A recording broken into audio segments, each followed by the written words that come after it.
Piye, Mbah? Kaki guru iso ngandhake apa ora? Nek ora iso ngandhake aku ora trimo lho, tenan iki aku ora gawe-gawe. Aku ora ketemu karo bapakku, aku bali ning Kasatian Jodipati. Ditangu karo ibu-ibuku nek aku ora iso menehi wangsulan, ibu-ibuku dole nangis do gulung koming. Aku ora nrimake lho Kaki Guru. Antasena piye? Nganti tekan seprene ulun durung bisa nggagapi menyang endi dununge wong tuamu ya kuwi Si Werkudara. Mula sing gedhe pangapura kita ya nggir ulun ora bisa ngandhakake menyang endi dununging Si Werkudara. Sing sabar Antasena mengko ulun bakal mbudidaya. Saiki aku njaluk Kaki Guru paring dawuh. Bapakku nendi? Nek bapakku ora ditemokake wis to aku mati ning kayangan wae tak lakoni. Nanging tak jaluk sabar ora iso kudu dina iki. Antasena aja kaya bocah cilik Kaki Guru iso ngandhake wis. Ora pantes sampeyan lenggah ning dampar Kaiwangan Silakanda Waru Binangun. Kudu mudhun, ora gelem mudhun aku sing arep ngudhunke. Aduh ketiwasan Kakang Rama.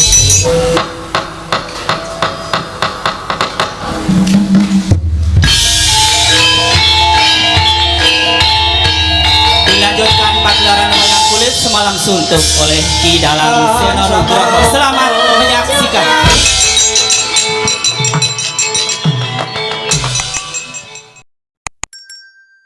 Nomadin luwih ana sasmintaning sun jagat wasisaning Ubatara.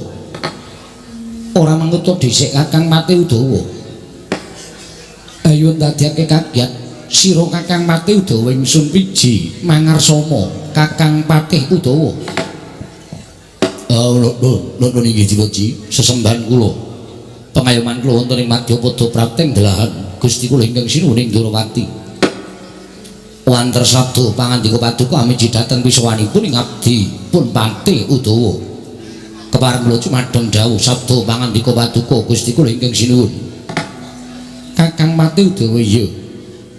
Kadiparan anggonira ingsun percaya minangka dadi badal wakil ingsun maranata tata rakiting Goring Durawati Kakang Patih Udawa.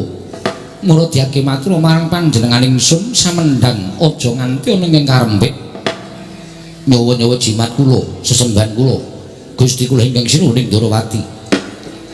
Menawi paduka ndangu bab tata rakiting praja sadaya boten badhe anguci wani. Para kawula sami sayek saeka kapti akarya luhuring nusa bangsa tuwi negari Durawati. Medhahipun para abdi perjurit boten kendhat anggenipun sami gegladen ulah kridaning aprah. Sawanci-wanci praja paduka katemping marang muka boten badhe anggepok punca paduka Gusti kula ingkang sinuhun. Ing abdi kepatihan remuk kasawurna putung sumangga kabandhengna diweji sesembahan kula.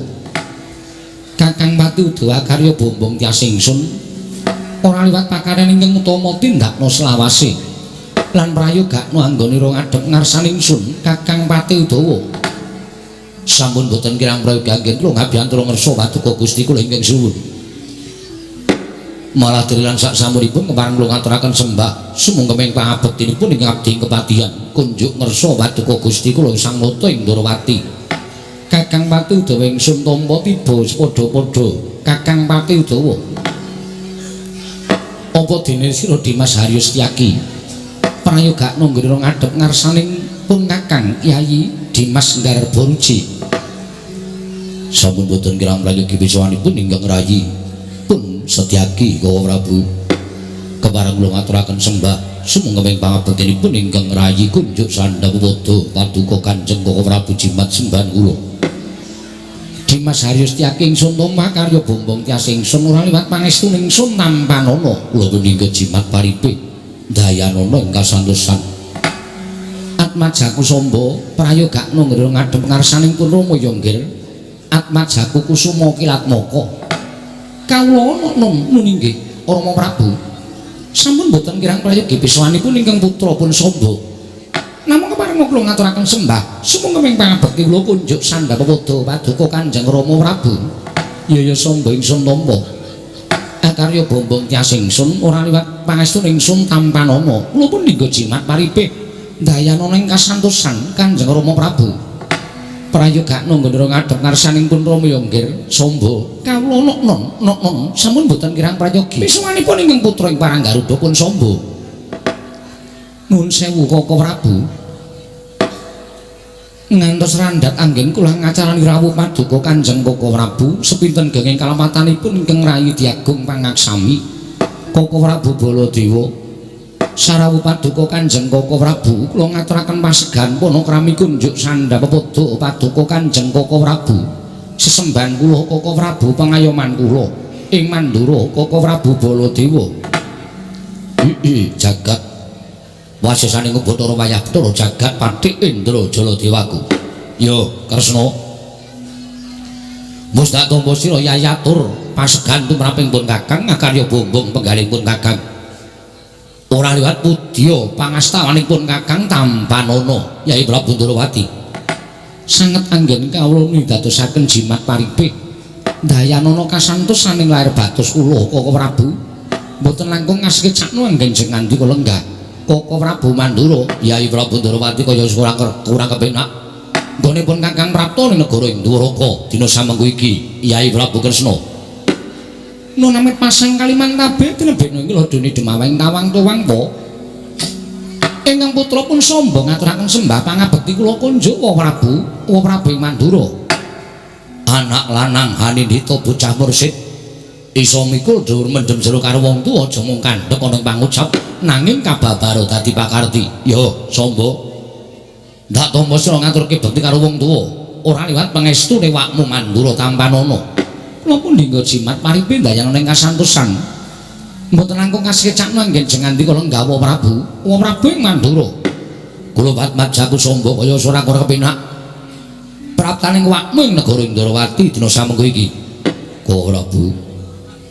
Nadan ingkang raipun setyaki kula ngaturaken sembah pangabekti kula kunjuk Koko Prabu. Dimas kadangipun Kakang Setyaki ndak tampa. Ora liwat pangestunipun Kakang Tampanana Warsniwira. Kula pun dinggo jimat paripe ndayana ing kasantosan. Diwaji nadyan ngabdipun Pati Udawa ngaturaken sembah pangabekti kula kunjuk diwaji. Kakang Pati Udawa, nggih kasinggihan mekaten. Kakang Udawa wonten timbalan ing adhau. Yen piranganing para nayaka Punggawa munggah ing Yai panjenenganing ingsun tak tampa kanthi lega-legawaning penggaliku. Nanging aja lara atimu yen to sira Kakang Pati Udawa ngaturke bekti karo Baladewa paripaksa aku ora bisa nampa sembahing Kakang Pati Udawa. Lajeng dosa kalapatan kula menapa diweji dening paduka mboten nampi dhateng sembahipun ing abdipun Udawa. Menawi kula nandhang kalapatan dosa menapa ing badhe kula sandhang. Kula mboten badhe suwala kula aturi paring dawuh Kakang Udawa wonten timbalan aja kaduk ati kajron penampa ya te Kakang Udawa ora luput tumraping Baladewa nanging ngelingi nadyan Baladewa wis muti ngawibawa Nyakrawati mbau dendha ana ing praja ing Mandura nalika muda aku urip ana ing Widara Kandhang ginula wentah dening Bapa Sakupa bareng karo Kakang Udawa malah akeh panggula wentahing Kakang Udawa ingkang migunani tumraping uriping Baladewa nganti seprene Baladewa mukti ngawibawa Nyakrawati mbau dendha pisan dene dongkap angka 2 yen didelok saka yuswa saka umur luwih sepuh Kakang Udawa tinimbangane Baladewa dosa apa ingkang bakal tak sandhang yen to aku ani nampa sembahe wong tuwa kaya Kakang Udawa mula ora ngilang-ilangke nadyan aku wis dadi ratu aku ora isin aku ora bakal lowel aku sing kudu ngaturake sembah kelawan Kakang Udawa wektu dina iki kalodhangan ingkang mirunggan sembahku Tampanana Kakang Udawa lho menika saestu sinuwun ya tenan waduh matur sembah nuwun tanpa pepindhan kowe ladalah isih ketok wong awakku prantik kuno nek nang omah diwaneni bojo neng kene di entuk sembahingan sinuwun Prabu Mandura Kakang Udawa iya dipun sekisaken anggenipun lenggah diweji kaya wis ora kurang prayoga praptaning Baladewa negara Indrawati Koko Prabu sasampunipun lenggah ingkang langkung prayogi asu ingkang dadi napas asat ingkang dados riwe akarya kejut sotaning manahipun ingkang rayi Indrawati dene rawuh paduka ingkang boten cecala ingkang saderengipun upami alit utusan gandhek sak kembaran agengipun utusan Ayaka ing Mandura saestu kula nedya ngrakit rata kencana knarya medhuk paduka Kanjeng Koko Prabu saha nyawisaken Hermawar Kinaryami jek ampean paduka Kanjeng Koko Prabu Mandura kacihna tandha bektinipun kadang taruna tumraping kadang werda Koko Prabu Mandura jagat wasisaning Bathara Wayapura jagat Yayi banget panarimanipun Kakang dene mengkono wiyosing pangandikaning Siadi nadan nembe kawiyosing pangandikan bae persasat kaya wis tumplak punjen sinundul puyuh penggalipun Kakang kaya kejugrukan wukir sari kelepaning samudra madu nanging tresna tata upacara ning kaprajaning mengkono mau ora sak trepe lamun sira pisungsungake kelawan pun Kakang Mandura sabab ngerti yo pendak-pendak pun Kakang Suwangun ing Projeng Ndrawati pangrasaning pun Kakang lan prabeda pun Kakang kundur marang Projeng Mandura semono uga mangsa kala besok lamun kula wangsa Ndrawati nedya tetinjo marang negara Mandura ilangno jigo kelawan pekewu Durgama Sangga Runggi Mandura rengkuwen kaya dene Ndrawati Yai Prabu Kresna matur sagenging panuwun ingkang tanpa pepindhan Koko Prabu ing mekaten daya-daya sakmangke kula cumadhon dawuh menggah menapa ta wigatosipun dene paduka parang tedhak wonten ing Praja Ndrawati menawi kepareng kawedharing kathah tumunten kababarna nanging naiwadi tumraping para kadang sentana suwawi Koko Prabu kula kanthi manjing saklebeting kedaton pepanggihan catur netra kelawan ingkang rayi Ndrawati Koko Prabu Mandura Yai Prabu wonten timbalan ngadhawuh apan kepara nyata dene pratanipun Kakang ana negara Ndrawati iki sayekti ana wigating bakal ndaturake marang sira Yai Prabu Kresna ya mung aja nganti dina dungkap panampaning sira Yai Kresna apa ana palilaing Yai Prabu Ndrawati rada mingset nggon kusuwan supaya cetha penampaning Yai Prabu Ndrawati apa ing bakal ndaturake marang sira Yai Prabu Kresna kula sumanggaken Purbawasisa wonten asta paduka Kanjeng Koko Prabu Mandura Koko Prabu Baladewa pisan pratanipun Kakang kuwi nambani kelawan ana ing penggalipun Kakang lakar Puswatara Lama pun Kakang ora sowan marang Praja Ndrawati mbok menawa hitungane wis ana sak warsa pun Kakang ora sowan tetinjo marang Praja Ndwaraka kasinggihan mekaten Koko Prabu setunggal warsa paduka mboten kepareng tedhak wonten Praja Ndrawati lah dalah mula ora aneh yen to pun Kakang duweni rasa kangen kelawan kadang-kadangku Ndwaraka luwih-luwih Yai Prabu Kresna ndak selake ninggal marang kewajiban minangka nalindra ing Mandura tumulipun Kakang budal marang Praja Ndrawati bareng pun Kakang ngancik tapel wates negara Ndrawati waduh Yai ora nyono babar pisan lah kok jebul kaya ngene undak ing Praja Ndwaraka sakwarsa pun Kakang ora sowan undak ing wewangunaning praja tumpuk matumpa-tumpa malah nalika pun Kakang prapta ing Karang Pradesan prapta ning tepining desa-desa ngadesa katon banget yen to para kawula padha sengkut gumregut bangun praja kanthi adhedhasar karukunan lan kamanunggalan para among tani padha sesendonan sesindenan mikul garulukune ngiring raja kayane garap Tegal lan sawahe inggih Koko Prabu kasinggihan mekaten bareng pun Kakang ngancik ana ing kutha negara Ndwaraka walah dalah lah kok beda karo taun ingkang sekepungkur nalika pun Kakang prapta ning Praja Ndrawati dalan-dalan saiki wis halus kabeh katon reja kabeh katon ijo royo-royo malah wadah reget ana ing pinggir dalan dipadha kabeh banget nggone gaweke bombong pun Kakang wah Ndwarawati berseri tulisane inggih kasinggihan mekaten Koko Prabu menika awit saking iga pratikelipun sangya para kawula ingkang dipun gulawentah dening pun Patih Udawa wah edan ing kene pun Kakang rumangsa meri ning pun Kakang ora perkara meri babakan kadonyan babakan sugih kuwi ora nanging meri ning pun Kakang babakan Yai Prabu ngene bisa gulawentah marang sagung para kawula gulawentah marang sagung para nayaka lan punggawa wekasan saengga iki ana apa Yai Prabu Koko Prabu kendel kemawon mboten dados sabab menapa-napa ya wis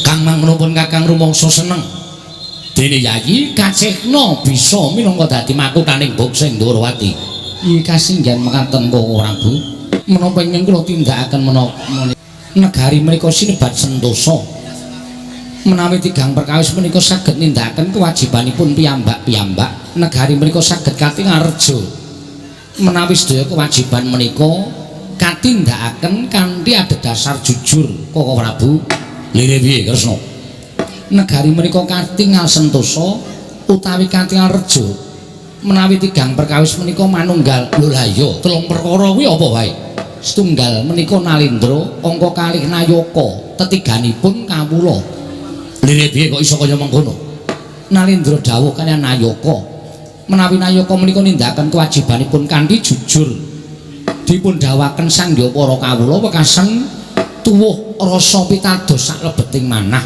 mboten wonten raos tidha-tidha kawulanipun pitados kaliyan Nayaka nayakanipun pinitados kaliyan Nalindra ing mekaten negari menika ketingal sentosa tuwin badhe ketingal rejo amargi mboten wonten Nayaka ingkang wantun ngenggokaken parentahing Nalindra tuwin mboten wonten kawula ingkang wantun badal saking redhawing Nayaka ingkang minangka dados lidah sinambunging Nalindra Koko Prabu walah dal becik ya apik mula ora aneh yen to negaramu saiki wis katon becik katon rejo pun Kakang melu seneng Yayi pun Kakang melu bungah pun Kakang melu bombong dene negarane adhiku lanang Kyai Prabu Ndarawati luwih tinimbang ingkang warsa ingkang wis kepungkur merga yen pun Kakang sowan ana negara Ndarawati sak warsa kepungkur mongko saiki pun Kakang sowan ana ing kene mongko ora ana undakan tumrap negaramu tegese nggonmu minangka dadi makuthaning bangsa Ndarawati kuwi ora iso ngesuhi marang para kawula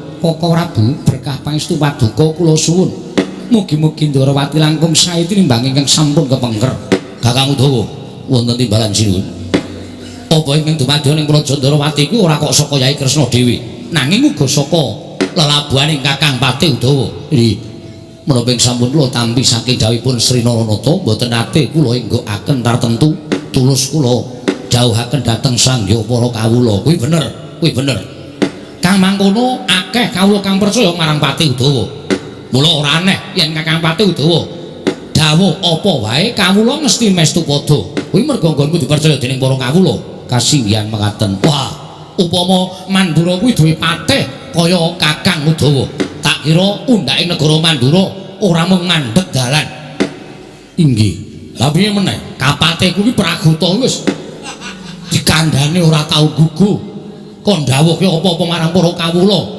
tak dawuhi saiki lek dawuhke marang para kawula seminggu sabare apa ora jenengku jenengane wong sing ora tulus nglakoni kewajibane mangke saged dipun dandosi sinuwun ya muga-muga Praguta tanpa beda kaya sing mbok lakoni kasinggihan mekaten Koko Prabu salajengipun kula nyuwun dawuh menapa to sababipun dene paduka kepareng tedhak wonten ing Praja Ndarawati ingkang wigati mboten namung tuwi dhateng kararjanipun ingkang rayi kula kinten kula mangertos wonten ingkang langkung wigati ing paduka ngendikaken dhateng ing rayi Ndarawati Koko Prabu Kresna kula wonten paring adhawuh ngerti sowan kula ning Praja Ndarawati kuwi mung kepengin nyuwun ngampil ya kuwi Sekar Wijaya Kesuma Sekar Wijaya Kesuma ya pancen mengkono kuwi gatosipun menapa Yayi kowe tak kandhani lan kowe tak wenehi ngerti yen to kahananing Baladewa dina samengko gempal penggalihku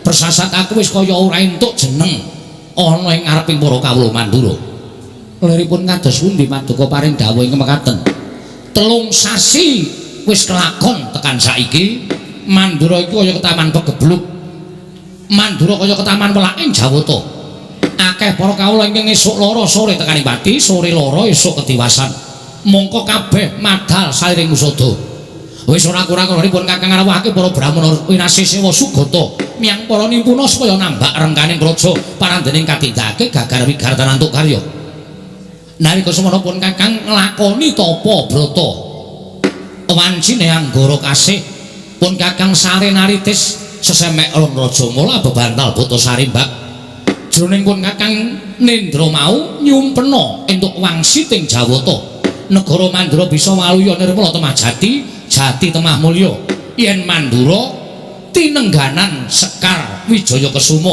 pusaka ing Ndarawati kula Kresna Sawanipun Kakang Praja Indrawati iki saya kene kepengin nyuwun tulung kelawan Siadi. Tulungono pun Kakang. Tulungono Baladewa. Supaya pun Kakang isih dipercaya dening para kawula bisa ngembat kendho kencenging pernatan amis baji ning negara Mandura eneng pundhaking pun Kakang. Nah yen to Yai Prabu Kresna ora mitulungi karo pun Kakang Mandura. Wah, besekno yen to ora suwe meneh pun Kakang bakal lengser ke Prabon. Merga sakeh keklempakaning para kawula ingkang padha ngrasani marang Baladewa, ingkang padha ora percaya marang Baladewa. Merga aku ora bisa ngendhak pagebluk ingkang tumanduk ning Praja Mandura. Mula Yayi, tulungono pun Kakang. Sekar Wijaya Kusuma ndak suwun ngambil tak boyo kene negara Mandura. Mengko yen wis paripurna anggonku bakal madhange kahanan negara Mandura. Tak kundurake Kresna. Tak kundurake kowe aja kuwatir Yai Prabu. Sidhem jroning pasewakan Wadya Kuntan Pasabawa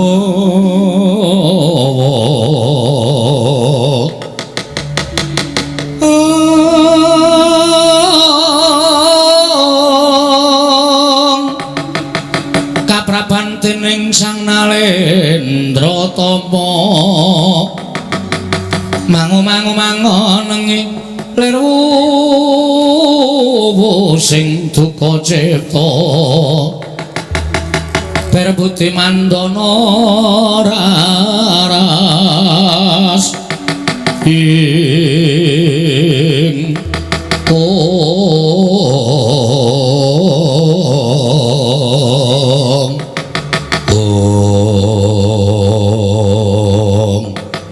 Sidemadyaning Pasih Wanagun Garing Indrawati nalika semanten tinampi nata ing Dwaraka pangandhanipun ing Raka ing Mandura Prabu Baladewa parandiran dadosaken legek jroning driya sang nata ing Dwarawati Prabu Sri Bathara Kresna mlenggahi kanyut minangka wardu kanyut ujar ganten wardu cara wangecok nang durung abang idra-dra manding dasaring pertala kasaru geger njaba nyak ngarsa tangping punika sebampun amuk apa to kang dadi darunane ora macan roh orang cegabat gajah medha saka wantilan kejawi namung sawanipun putra ing Jodipati satra ing Randu Gumbala Bambang Antasena wonten mancak Pancaniti minggah Datulaya akarya jingak kang samya mulan manglombraing para kawula kanca pihak-pihak ana daya mikir jaluk dalan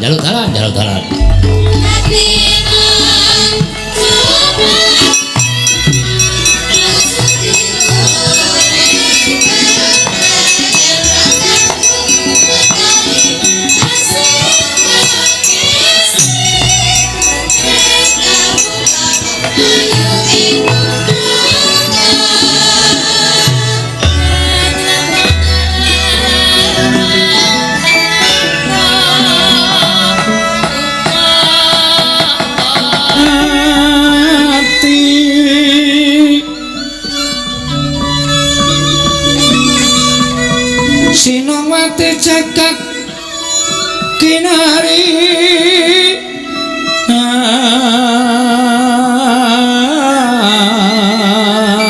among mbak lumembak ombak ing samudra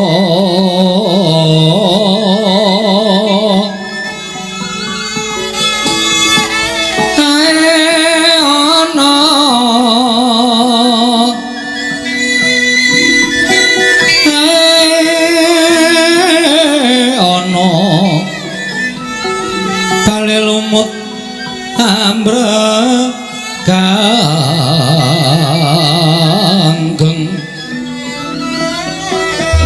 awita denceng-dencengan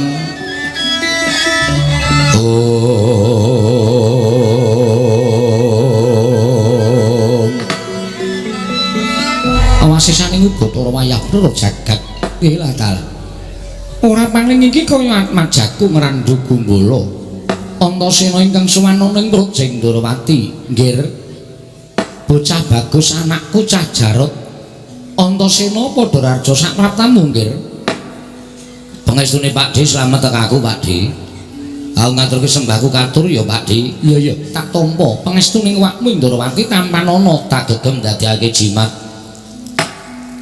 Antasena padha raja sak praptamu Pakde Mandura iya kok lenggane Ndorowati. Lho, apa ora entuk iki meneh adikku kok kowe iki piye to? Oh iya ya. Ayo nyuwun pangapura. Wilujeng sowanku Pakde aku ngaturke sembahku katur. Yo, tak tampa. Wah, kowe kok kaya katon mencorong men to iki. Ya Antasena gawean kene kok Pakde.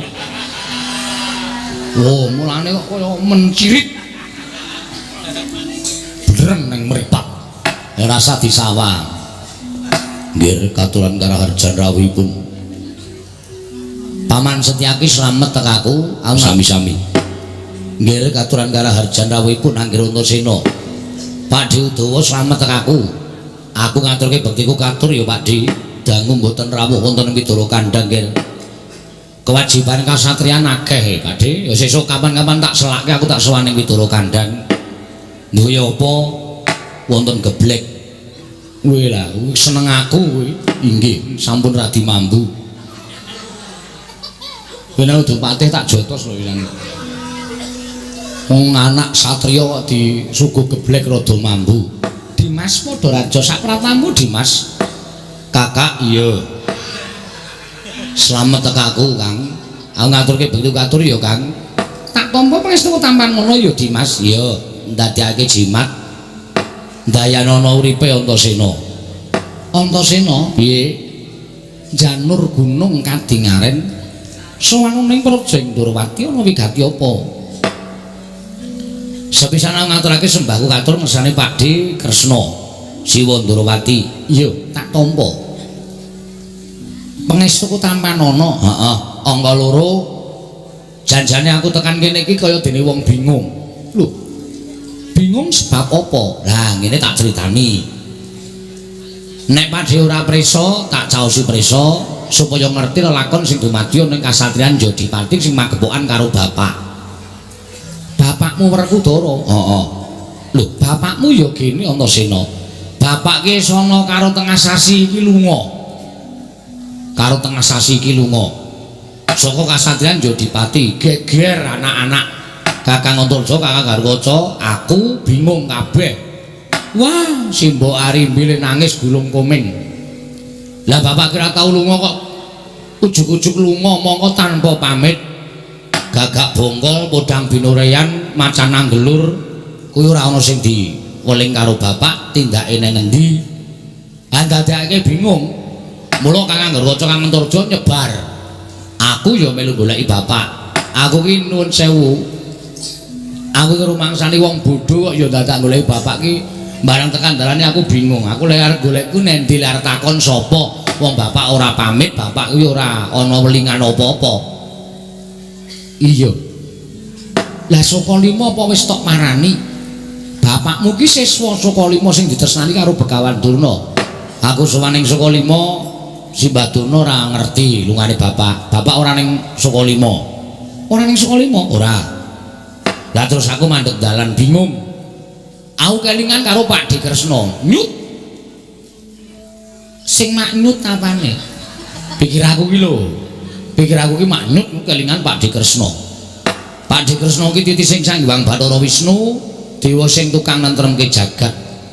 Mula Pakde Kresna kuwi diarani Sasra Sumpena tegese kang paningal sewu. Pakde kuwi ngerti sadurunge winara, ngerti lelakon sing Pakde ora prisa. Lah saiki tekaku ning papan kene, aku arep nyuwun priksa karo Pakde. Bapakku ki nendi? Nek pancen bapakku isih sugeng, tak paranane tak jake kundur ning Jodipati. Nek bapakku ki upama jinempana ing angin utawa ilang tanpa tilas, tegese bapak wis ora ana. Muga-muga aku iso nemokke anu kunarpane bapak, tak boyonge ning Jodipati, tak ruktine sak tataning panembah. Karo aku arep takon nek wong bapak ki ora ana, bapak ki agamane apa to, Pakde? Lah kowe iki edan lho. Anak kok ora ngerti. Bapak ki ya ora tau salat, ya ora tau. Nah, aku ki bingung bapak ki apa kepercayaan apa kepiye. Sing wigati nek upama ketemu mengko iso dirukti sak tataning panembah. Lah iya.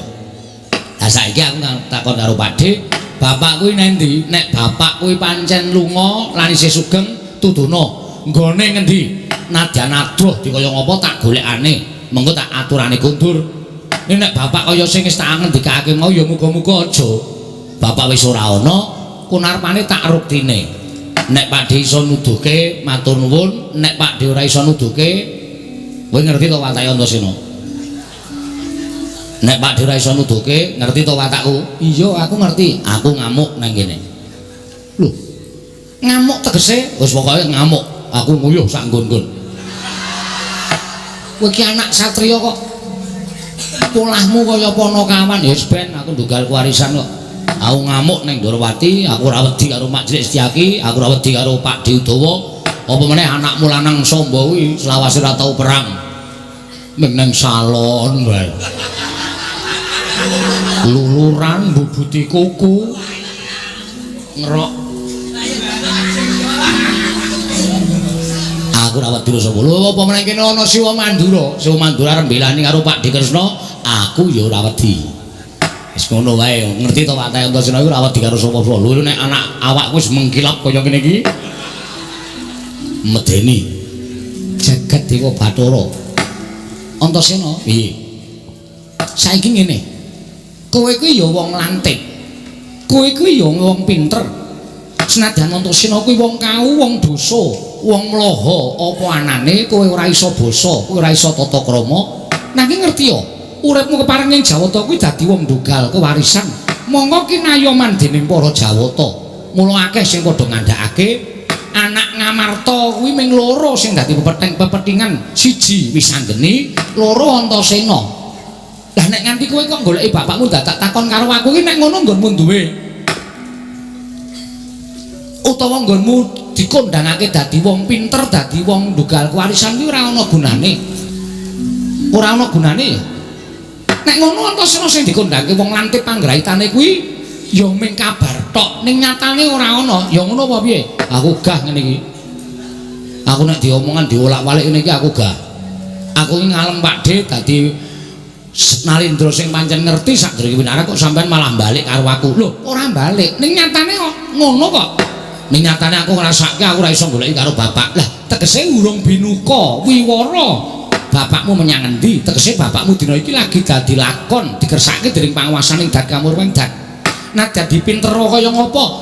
Pinter njara langit persasat pendhita ingkang wis sak traju sak bobot kalahan para Jawata wae. Nek tok takoni mongko durung dadi keparenging dewa, bapakmu dingerteni menyang endi?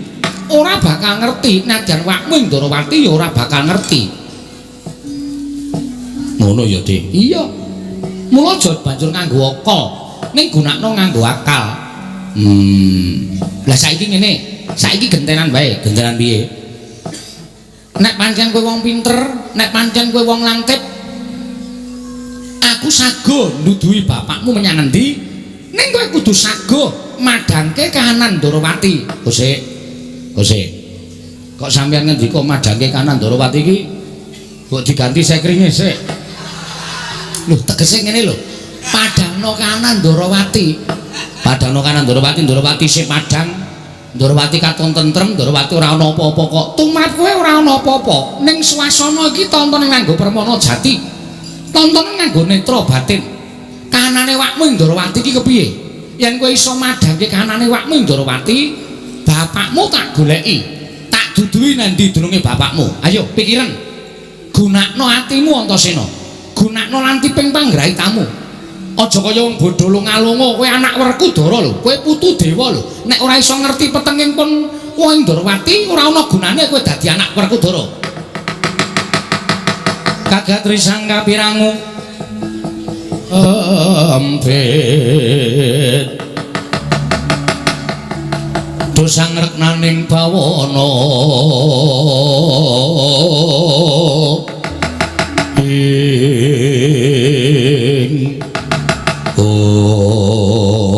ing candak Di. Lho ngerti apa sing dadi sebabe Ndorowati eneng dayok.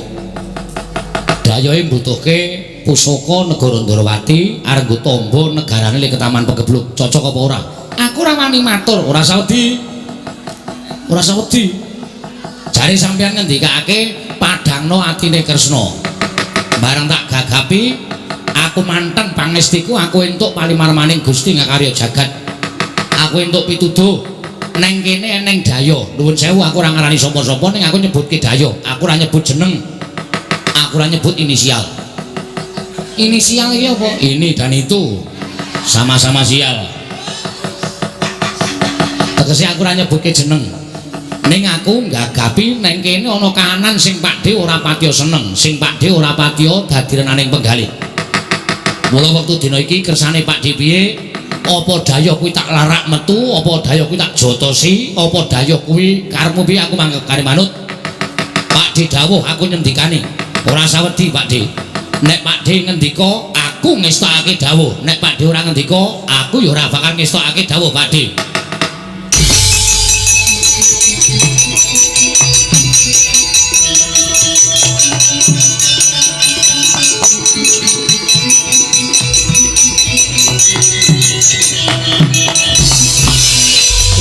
Gugu karepe dhewe panusmaning jajalanan Sukertaning bawana iblis anak. Kresna. Yen pancen kowe ora bagel maring-maringake wujuding Sekar Cangkok Wijayamulya ora usah ndadekake kongkonan bocah edan iki. Supaya kon nyendu kalopun Kakang. Ora usah dadak didemok jenenge, ora usah dadak disebut aku ki Daya. Aku ki wong tuwa, dibalang liring wae kowe krasa. Lah kok drangap-drangap ucape Antasena ngarani yen ana Daya negara Ndarawati sing gawe peteng atine Kyai Prabu Kresna. Kowe pancen sengaja ora bakal maringake Sekar Wijayakusuma. Ya, aku ora apa-apa. Aku ora apa-apa. Ning aja nganggep pon Kakang iki kadangmu wedha. Napa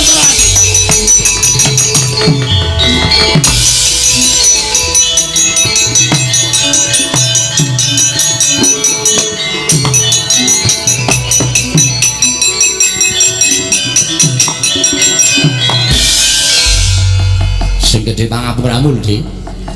Ora apa-apa Antasena, ora apa-apa. Pancen kowe wong pinter, pancen kowe wong lantip. Heeh. Merga rasaku ora kepenak. Koko Prabu rawuh nyuwun ngambil Sekar Wijayakusuma. Mongko alasane dienggo dadi sarana waluyaning Project Mandura kene Ketaman Pegebluk. Ayo. Mora aku saiki tak takon karo kowe. Cocok ora karo atiku?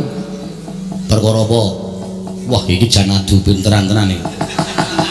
Perkara apa tak wangsuli? Kowe kok wani nyendu karo Koko Prabu Mandura, kuwi dasarmu apa? Dasarku aku ora percaya. Dasare ora percaya sebabe apa? Nek ditonton nganggo netra lair pancen kae Siwa Mandura, ning batin kok rasaku gagap-gagap. Rasamu gagap-gagap piye? Rasaku kaya ora yakin nek kae Siwa Mandura. Kowe lah dalah cocok Antasena. Weh lah nek ngono metu. Lho. Metu piye? Lah pirang nomoran? Hus. Kowe iki anake Werkudara kok isih seneng kaya ngono. Nggo cegalek. Bangane ora. Aku nek ngantuki nek ora nyrentrem. Nyrentrem ngawur kowe kok. Salahe angel-angel. Terus kersane Pakde piye? Kowe madangke penggalih Pakdemu Ndarawati aja mung ketanggungan. Kersane padangno sisen Ndarawati. Kersane piye? Sing mlayu kae oyaken. Aku tak weruh kaya ngopo sejatine. Ya, nyuwun pangestu. Ning sampean aja ngapusi lho. Nek aku iso ngrampungi Siwa Mandura, sampean kudu ngaturke nendi Bapak. Iya Antasena. Wis lenggah prayoga banyak oyake.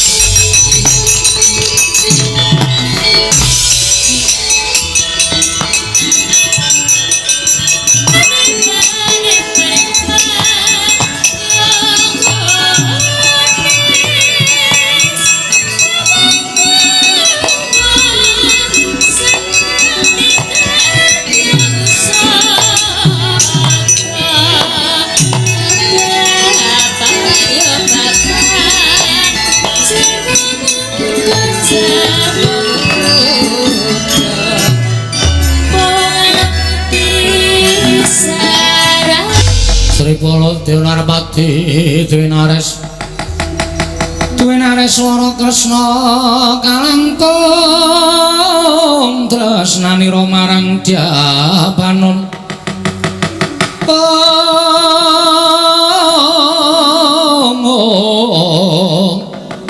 kalangkung tresnanira marang Dyapanon Cinawi.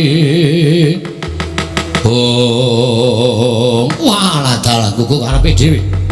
Panusmaning jajalanan Antasena aku dadi wani cubriya karo Baladewa. Sinengga aku ingkang gawe peteng jagat Ndarawati. disembuh aku ingkang gawe kisra kanan negara Ndrawati. Wah, Ger, Antasena, sawangen aku sapa? Aku ki wakmu Mandura. Lah kok kowe drangap-drangap sampe naik dhewe kena tak andani apa ora Antasena?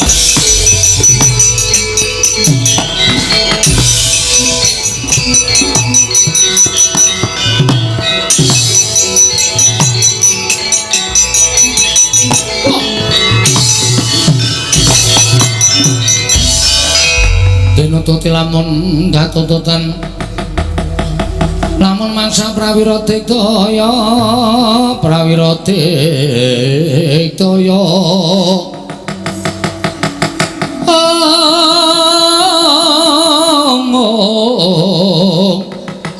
Ranggana magawe gelari rawang bang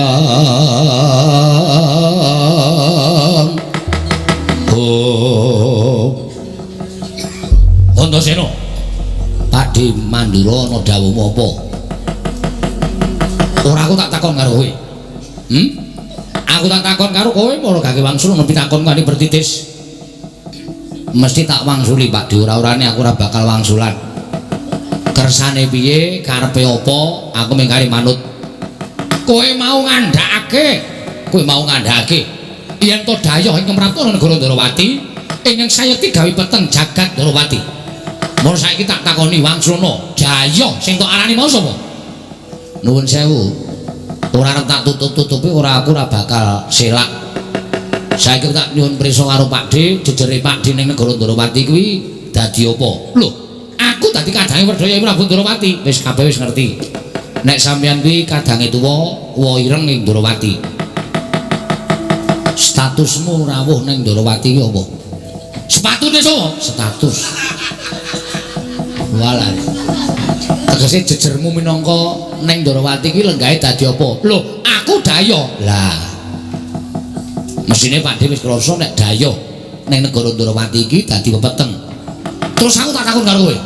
Apa aku gawe geger apa aku gawe kisruh apa aku gawe rame? Ora gawe geger, ora gawe kisruh, ora gawe rame. Ning Pakde gawe bingung penggaling Siwa Ndrawati. Mergo Pakde nyilih Sekar Wijayakusuma, ya to? Pakde nyilih Sekar Wijayakusuma, alasanmu tok nggo tamba negara Mandura nggone Ketaman Pegebluk. Negara Mandura iso waliyane Rama Temahjati, Jati Lemah Mulya yen to tinunggon Sekar Cangkok Wijaya Mulya. Mula penggali Pakde Kresna bingung. Arep maringake Sekar Wijayakusuma. Mongko kuwi pusaka nek ora maringake kok sik ngilih kadange Werda. Ya. Terus utusan karo Antasena kon ngrambengi perkara iki. Mula sing gedhe pangapuramu yen to aku ngarani Pakde dadi peteng tumraping negara Ndrawati. Wah, yen ngono tok sumbering perkara. Ora ada njaba adiku dhewe, Yai Prabu Ndrawati. Yen pancen ora entuk ya aja diparingi ngampil. Ning ora usah dadak memirang marang kadange tuwa. Terus sirmu, kowe minggir. Perkara iki perkaraku karo perkarane Kyai Prabu Ndrawati. Kowe aja melu-melu. Pakde tindak mau aku wis dipasrahi karo Pakde Ndrawati. Antasena, wakmu Mandura ladenana. Aja nganti gawe gerah penggali wakmu Mandura. Mula nek Pakde arep ketemu karo Siwa Ireng aku sing ora entuk. Lho, kok ora entuk piye? Aku wis diparingi Purbawasisa. Kowe iki derajate apa? Kowe iki ya ping dayoh ning negara Ndrawati. Lah kok dadi kowe malah balake dayoh? Ora ana jamal lumrahe dayoh kok mangsuli dayoh. Nek aku ora entuk Purbawasisane Siwa Ireng, aku ora bakal mangsulan karo Siwa Mandura. Ning gandeng aku entuk Purbawasisane Siwa Kresna, aku bakso wani karo Pakde, balekke Pakde aja nganti ketemu karo Siwa Ireng. Wis ngono wae saiki niatmu piye? Lho. Lah kok dadi kowe nanti niatku piye? Aku eneno dalan tak ketemu karo Kresna. Nek aku ora entuk yen ngono kowe wani karo Pakdemu. Wit biyen Antasena iki ora tau wedi karo sapa-sapa. Aku karo wong tuwa ya wani, apa meneh karo bocah sak ngisorku aku wani. Gegaranku mung siji, aku bener. Aku bener karo sapa-sapa aku ora wedi. Aja kok jamak lumrahing kita swantah dewa mudhun wae nek Antasena bener, dasarku bener. Lho piye? Yen ngono kowe wani karo Baladewa, sing tak wedeni apa mono sewu lho nek aku kepesona karo Pakde mergo aku entuk Purbawasisaning Siwa Kresna ing Ndrawati. Ora minggas ngareping Baladewa, pengen nyoba kadhetane Pakdemu. Ayo dijajal Baladewa apa Antasena ning kene sing menang. yen taker kasekten karo Pak De Mandura. Wah, gandang dene aku. Tak ladeni Pak Dene nuwun sewu lho, Dik.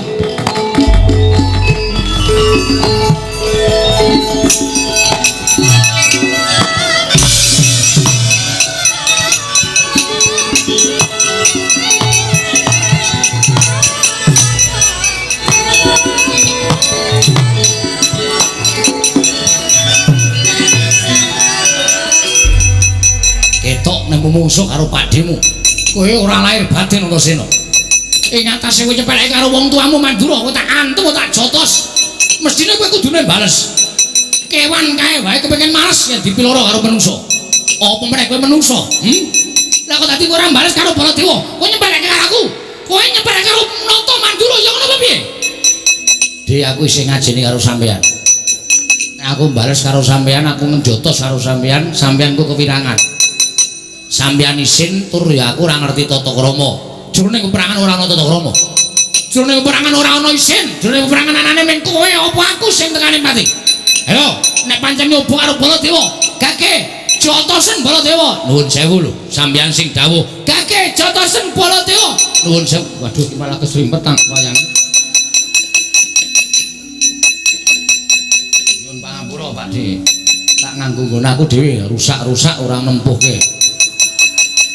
Jotosen Baladewa. Nuwun sewu, sampeyan sing ngakon. Waduh.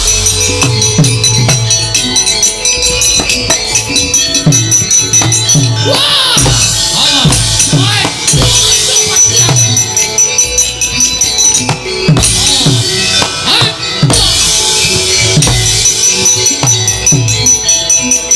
Wah, edan parah.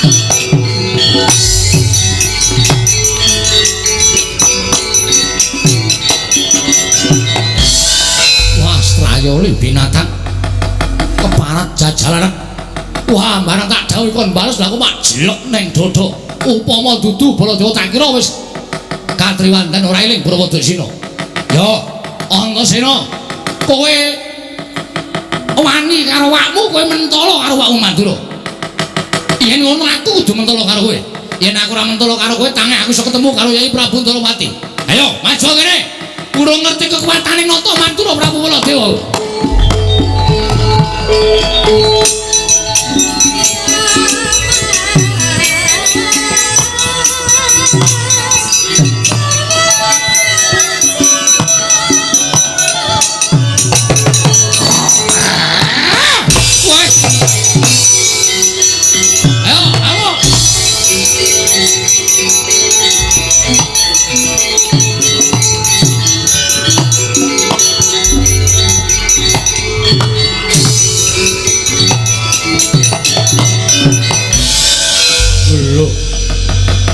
Bareng aku nenani karo Siwa Mandura dikon males tak wales. Wangune nesu Siwa Mandura. Ning jroning duka karo aku lah kok ngane-ane temen. Aku lagi teko kok dicokot mongko ngreng kaya buta. Weh lah. Iki nek ora tak tenani jebul bener panggraitane atiku. Aku wis matur karo Siwa Ireng yen saking dadi pepeteng negara Ndrawati kuwi Daya. Daya wujude Siwa Mandura. Wah, syukur malah iso ngerti sapa sing arep gawe wisuna, sapa sing arep gawe geger negara Ndrawati. Ade, kowe kok nyokot kaya buta. Kowe kuat nampani sungutku. Aku meguru karo kowe, ning aku njaluk ngapura sadurunge Pakde.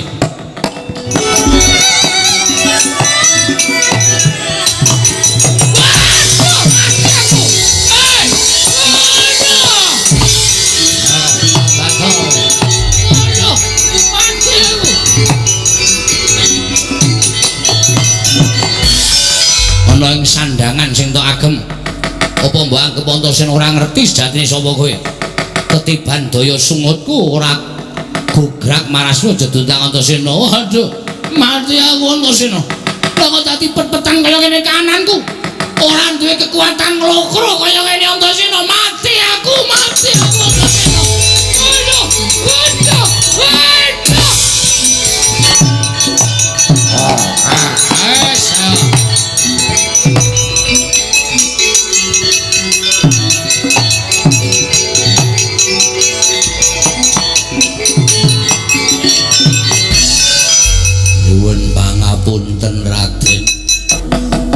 Sapa iki? Kula pun Jaramaya. Lho, Jaramaya iki ra abdi ning Betari Durga to? Inggih, kasinggihan mekaten. Kok dadi Baladewa barang? Iya, pangapunten pados tedhanipun baju barat. Oh, lah mesti arep gawe cintrakaning Siwa Ndarawati, mula aku kok ditanting supaya gawe padhang kanan negara Ndarawati. Pakde. Pakde ireng. Mang tindak mrene Pakde iki lho. Kakangmu Mandura wujute kaya ngene iki, Pakde.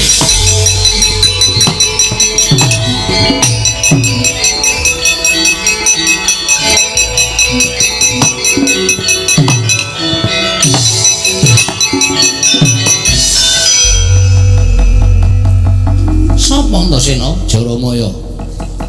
Sinuwun kula nyuwun pangapunten. Wiladara. Mula aku ki rada cubriya. Mandura ingkang maune ora apa-apa.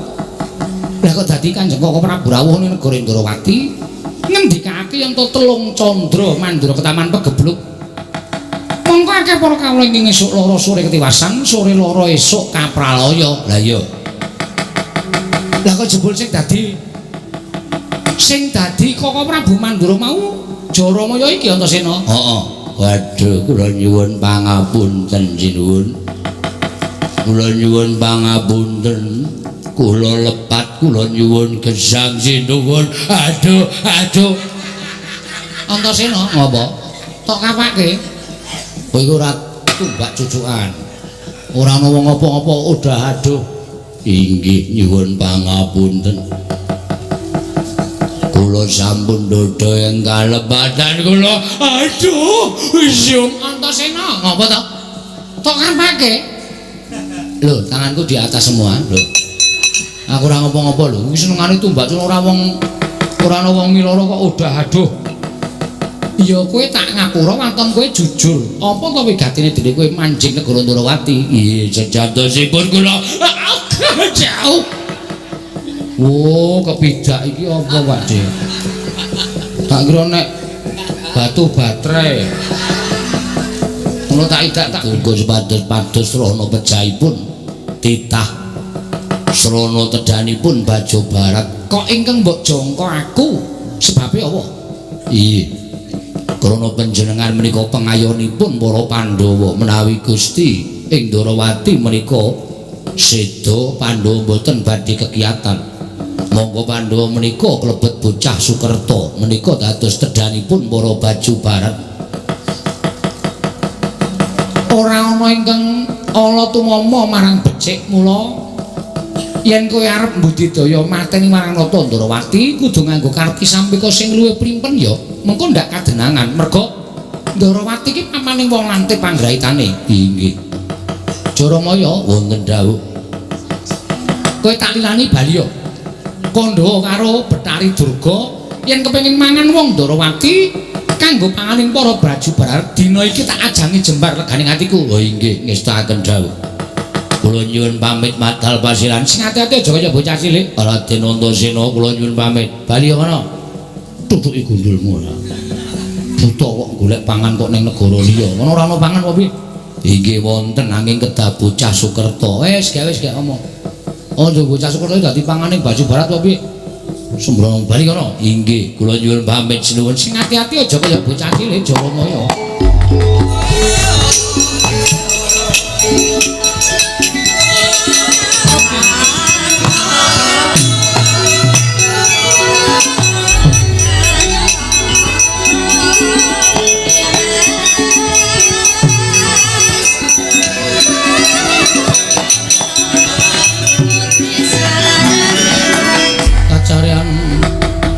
Yeka wisanggeni maya Wisnu Pratenta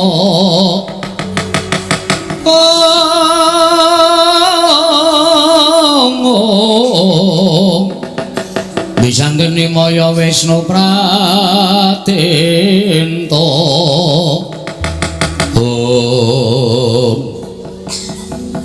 Antasena piye aku ngaturke panuwun ya. Iki Kinarya Pratandha, nadyan kowe iku isih mudha nanging lante panggraitamu. Ya, Pakde tiba padha-padha. Nek aja mung tekan semono. Lho, tekan semono piye? Aku mengar nagih janji. Nagih janji apa?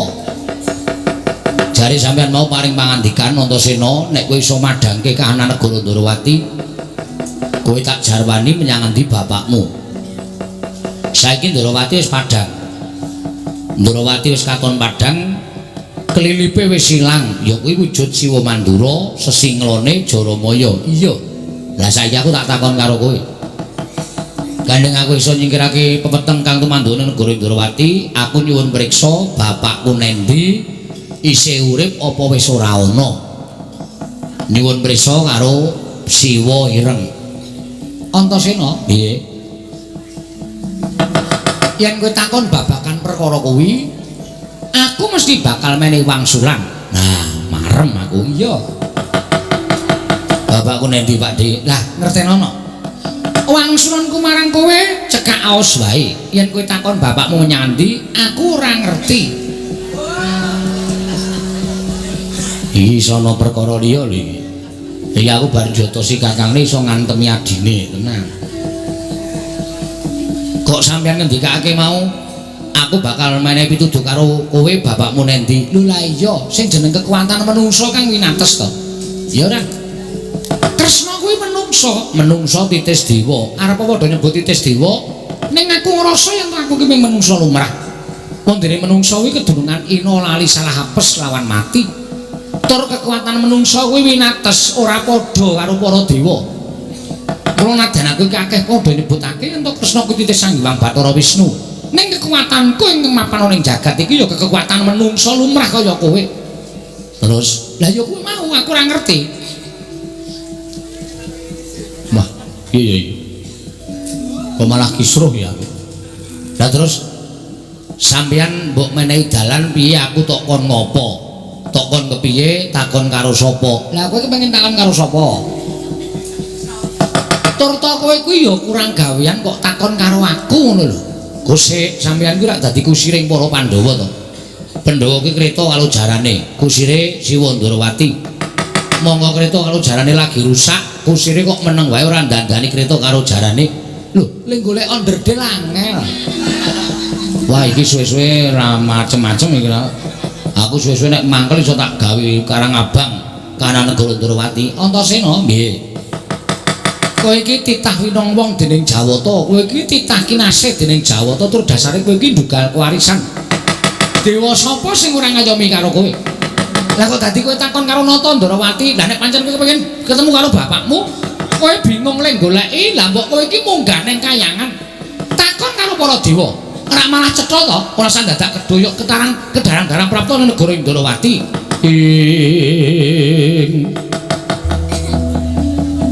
Tang samar pamoring sukma sinukmaya winayu ing asepi sumimen kalenging kalbu pambukaning warana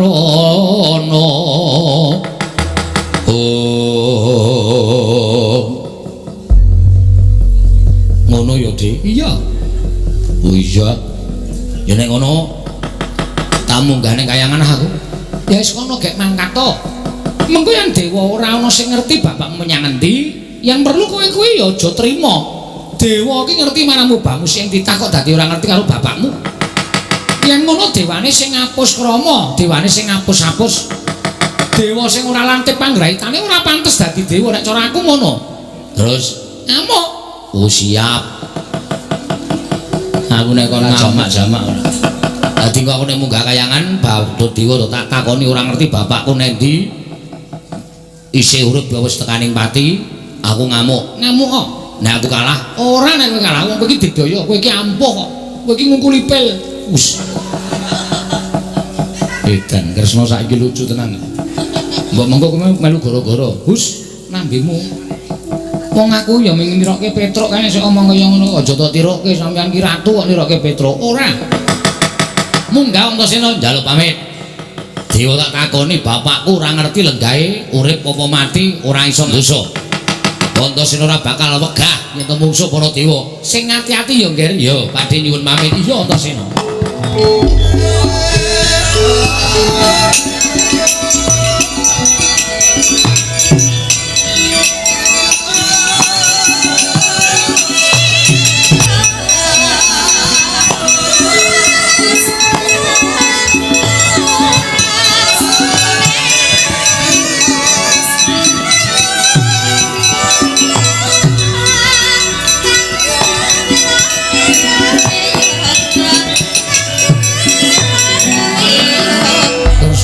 ayeng manglung mintonaken dewi kramanira kang kumitiraning asta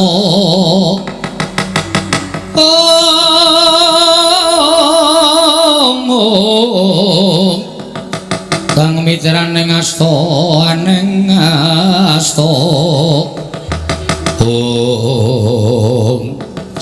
aja wedi kangelan sira sun pasrahe negara Ndrawati ora badhe tindak dhateng pundi Antasena sowan ngandhaki ento Werkudara mindran saka ing kasatriyan Jodipati monggo dadi kewajibanku kudu ngupaya menyang dilenggahi ngadiku lanang nunggul pawenang kasinggihan mekaten menawa Prabu badhe tedhak wonten negari Ngamarta ora badhe tedhak dhateng pundi tak jujuk karang kadempel mesti wae kadangku Yayi Arjuna ya bingung penggalihe merga kakang kadange tuwa lunga saka negara kasatriyan ing Jodipati. Mula muga-muga praptaku ning karang kadempel iki mengko bareng kaliyan tekane si Arjuna lho iki. Yen kanthi cara kaya mengkono pun kakang bakal bebarengan kaliyan kadangmu. Tuwa ya kuwi Madukara upaya menyang didununging kadangku si Jodipati lho iki. Kok ora pengestaken dawuh. Lajeng kundur Paduka benjang menapa ora usah dadak mbok antu-antu kunduring pun kakang. Mengko yen wis ta paripurna lakon pun kakang bakal kundur manapa Jeng Ndrawati sembah kula ndherekaken Jengkar Paduka setyaki ya. Tatanan para wadyabala supaya tumbuk kempit aja ning maraja saka sela-selane garu ning gawe geger kanan Ndrawati setyaki sendika ngestaken dawuh kok ora Bu.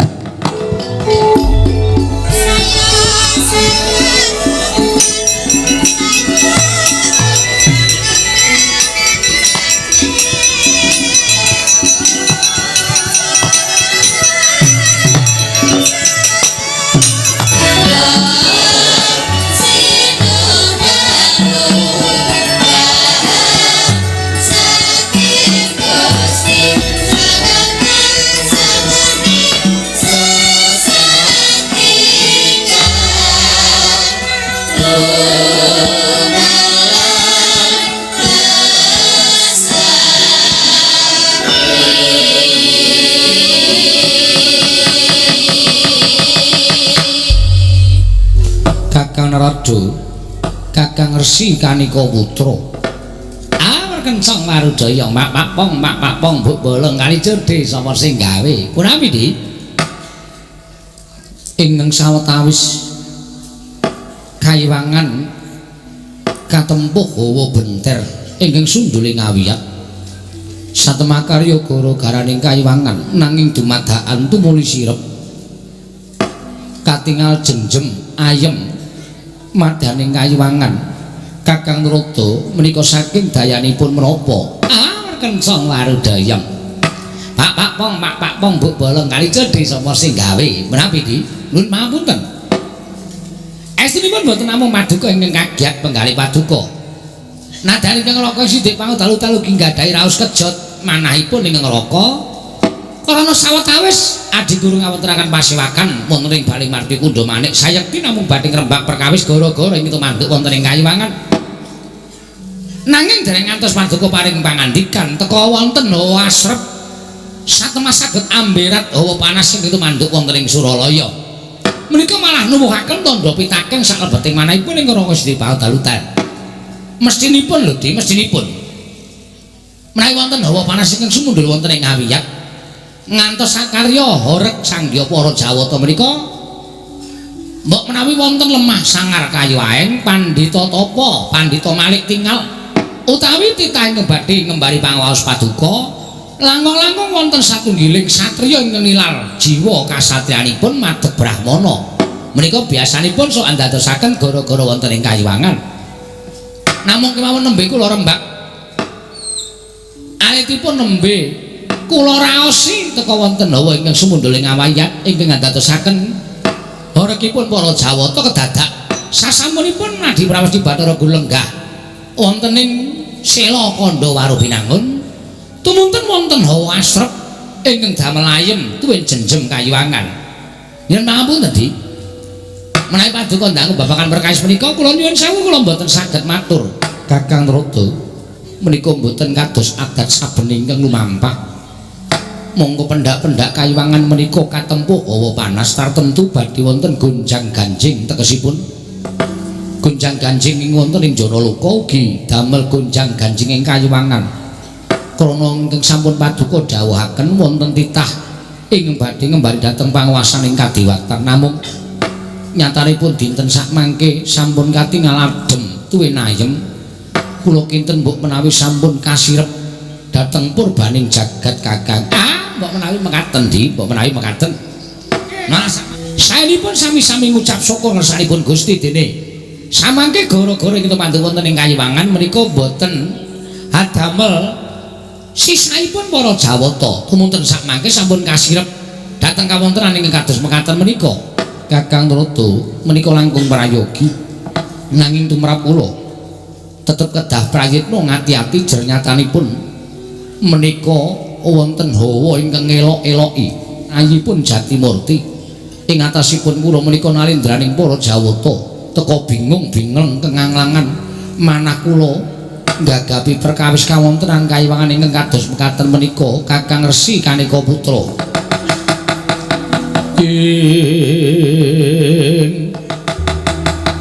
rekat lampahing rata tan Pandara prapteng sukuning argaram kang tumingal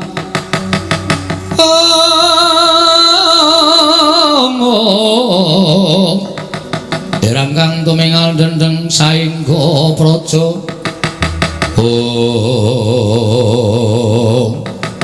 dereng ngantos sami paripurna imbal wacana kasaruswanipun satru ing Randha Gembala Bambang Antasena ing dumrajak tanpa harapan karo kagiat sangya para Jawata wae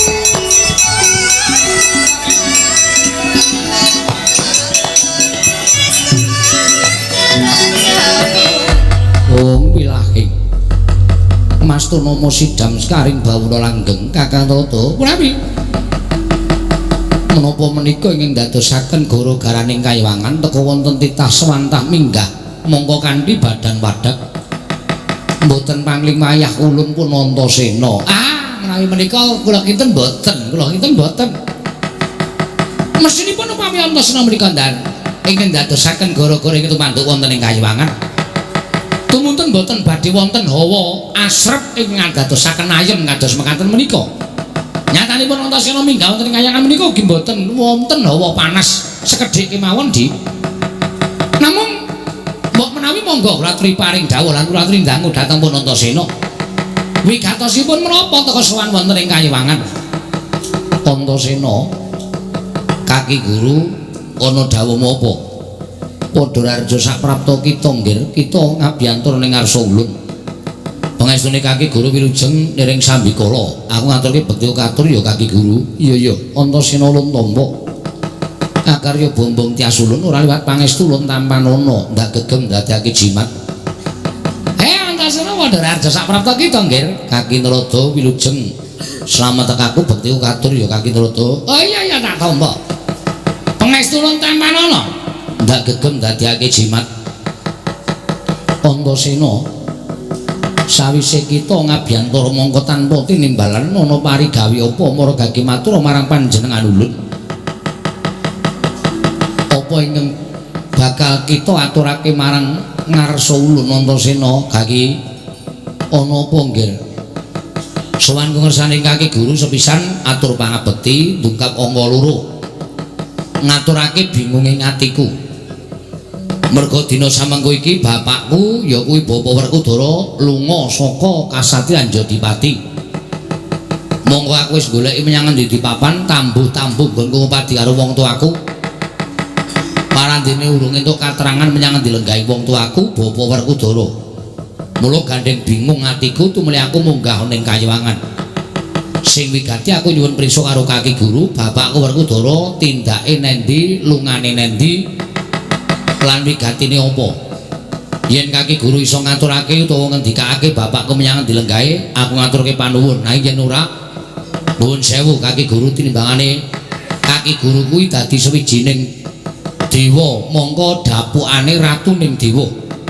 Ing mestine ngerti malah mubah musik ing titahe. Ning kok tak takoni bapakku panjenengan ora iso ngendikake lan ora ngerti nek dilenggahi bapakku, aja takon dosa. Aja mbok salahke yen Antasena ngamuk ning Suralaya Kaki Guru. Ing mangyat kurta srupa panggah wagut katinya mawukyat.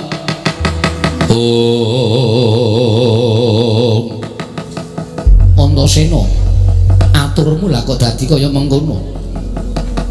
Kita ora eling lamun sejatine kita kuwi mapan ning Suralaya. Ing mestine apa kang dadi ucap kita? Apa kang dadi atur kita marang panjenengan ulun boya kena sugal kaya mengkono? Apa kita ora wedi kelawan walat ulun? Apa kita ora wedi marang panguwasa ulun?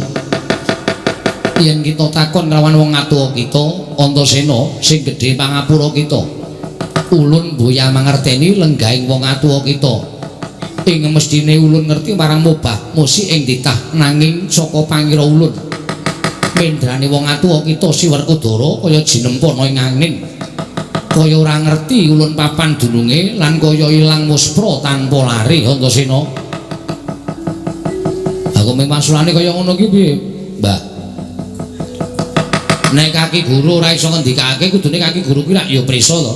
Mubah musing titah sewiji-wiji kuwi prisa aja kok mung mubah musing titah.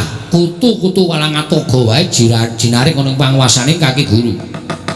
Lah kok dadi tak takoni bapakku nendi panjenengan ora prisa.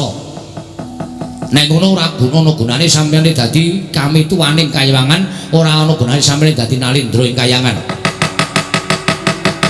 Jebul peteng paningali Kaki Guru ora iso mawas marang kahanan ing titahe.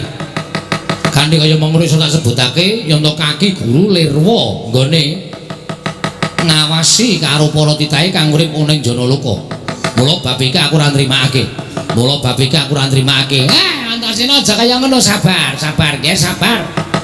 Perkara iki iso dirembuk, perkara iki iso dirembuk kanthi sapi-apike aja banjur nuruti marang mubal babaling kanepson kita. Nek kita ngamuk ana ing Kayangan ki engko geger Kayangan. Ora ana yang bakal bisa nanding marang kita. Mula kita aja kaya ngono ya Antasena. Adi Pramesti Guru ki pancen ora ngerti ning sabab Kayangan uga lagi ana kahanan ingkang elok-eloki. Ingkang sakawit ana panas sumuk musundul ngawiyat dumadakan ana hawa anyep. Ingkang ngabosa ning Suralaya wekasan katon ayem tentrem. Lah iki kanan sing kaya ngene iki jane Sasmita kenal. Kelawan Adi Pramesti Bathara Guru supaya iso ngonceki marang Sasmita iki ning durung dionceki lah kok kita wis sowan. Kita sowan takon kelawan bapak kita iki mulane Adi Guru ora iso ngaturake. Kaki Trodara ora melu-melu. Mane tak jungkir. Iya wis. Wah, cilaka iki lah. Trodara arep dijungkir iki bentuke piye coba? Sing lagi sembrono ana dewa arep dijungkir. Antasena ulun boya ngerti, Antasena sing gedhe pangapura kita. Ulun nyawang kelawan blegere bapak kita nanging kaya ora katon. Ulun wis matur, ulun wis paring pangandikan bapak kita kaya jinempana ing angin, kaya ilang muspra tanpa lare. Nek ngono aku ora nrimakake kahanan iki. Kaki Guru kudu mudhun, ora pantes dadi dewaning para dewa.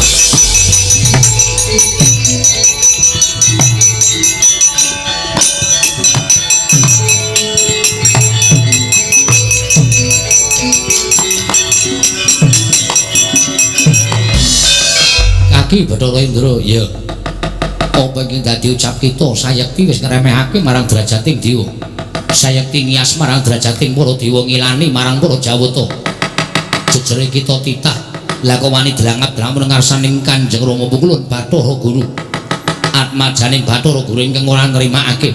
Antasena ora metu saka Bali Marti Kundha Manik lakon tak legandang dening aku wae lah kriwikan dadi grojogan.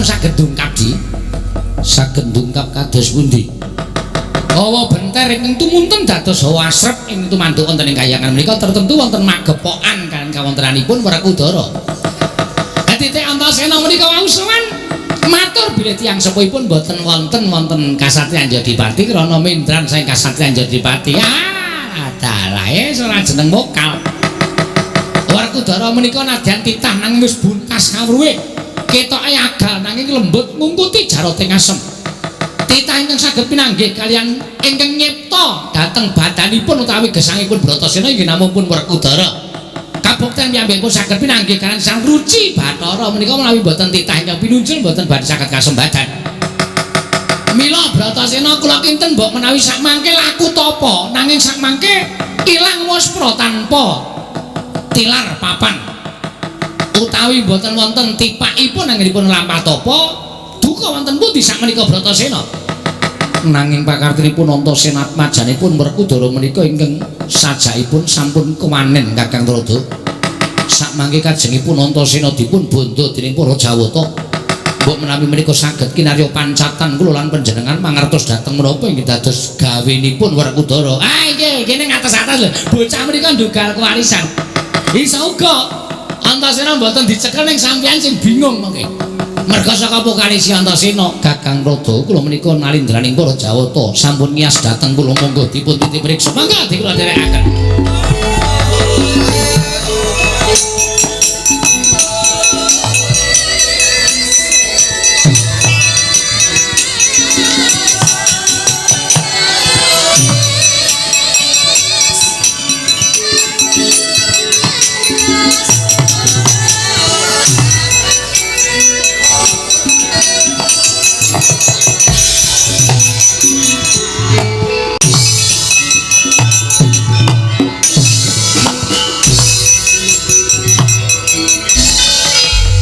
Keperanggul mung kowe ngayuda kepapag bawatnya bentar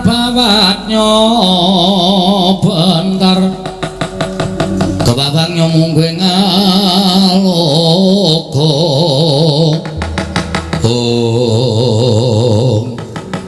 Antasena wong kang kaya kowe ora pantes diparingi urip ana ing jagat kita wani gawe geger ning kaewangan kita wani memirang marang ngersaning Hyang Pikulun Jatimurti yakti kita wujude menungso ing wis jeleh nyawang gelaring jagat eseming rembulan kepengin ngruput manjing neraka ya mani rasa kokean omongan Mbak Simbah Indra sing mau nantang karo Antasena monggo aku ora ndek perkara karo kowe perkara karo Hyang Pikulun Bathara Guru nek Simbah Indra gawe perkara karo aku ayo niati pi aku ora bakal wedi karo sampeyan mara mapan tak jabel nyawamu eneng dewa tak gawe wirang tenan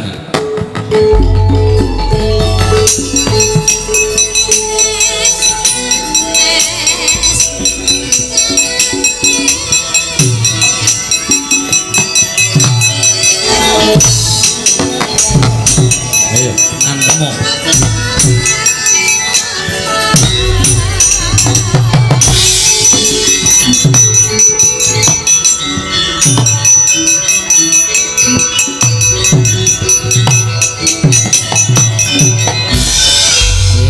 kewirangan tenanan ngene iki entuk-entukane wong sing senengane ngegung-gungke karo kabisane dhewe rumangsa kekuatanku ngungkuli karo panguwasaning dewa wah jan iki isin tenan nek nganti aku kok keweruhan wong le perang iki Antasena wis wani nantang para dewa kok ngantem dewa iki kok kaya ming kurang sekilan angger tak antem kok kayane kena ning ora wah jan keparat tenan pasang apa ya dewa apa ngendikane simbah-simbah biasa jeneng ngaji lembu sekilan ki ngono kuwi diantem ketoke kena kok kurang sekilan yo ning aku kelingan welinge sapa-sapa kae tau tate paring pangandikan piye sepuh taruh tau tate mejang karo Antasena nek kowe ketemu karo wong sing digdaya nek kowe ketemu karo wong sing ampuh monggo ditamani gaman ora apa-apa ditamani tangan ora kena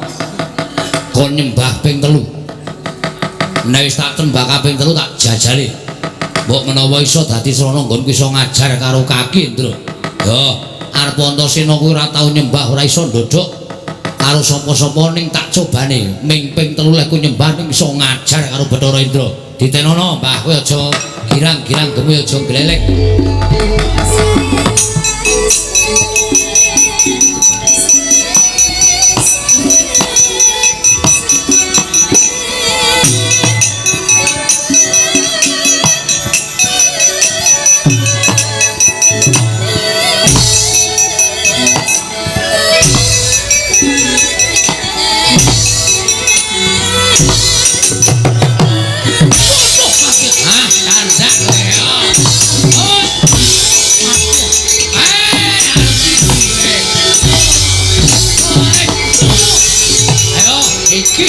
Leleng aku.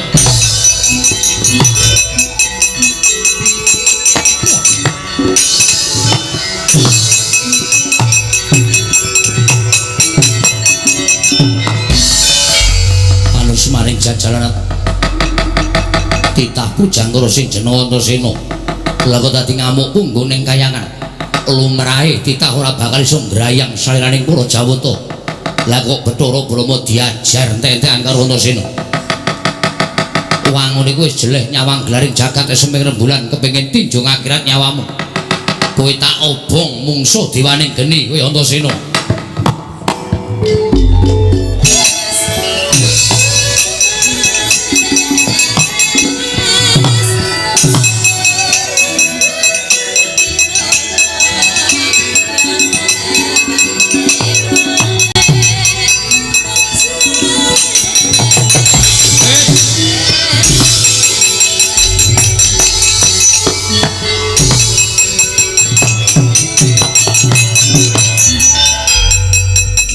Bathara Brama dewaning geni ngetokke geni sak lumbung Bandung gedene. Ya, apa dikira Antasena wedi? Kowe lali yen Antasena kuwi papane ning segara.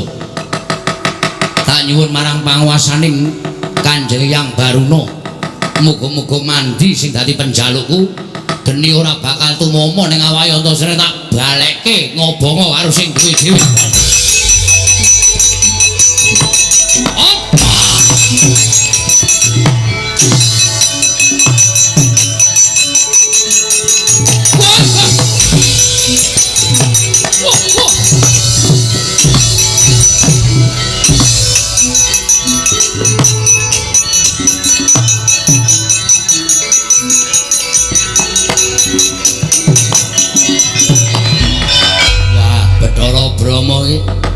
Ya ini kok ngobong uwuh nyebar tekan endi-endi ora mlayu iso kobong tenan.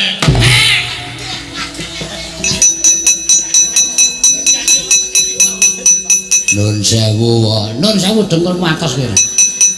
Ah ya mau dipati kok nganggo sepatu digajul kon meteng. Lah trondolo iki. Ajre kula wedi napa? Bathara Brama ngagem geninipun supados mejaya Antasena ning geni digetak karo Antasena ngobong para Jawata. Lah ra tenan to. Pripun wae? Wis kriwikan dadi grojokan geguyon dadi tangisan. Ora karo-karuan kok dadi Antasena kaya ngono iki kepiye? Wah, lah pripun menika Di Guru?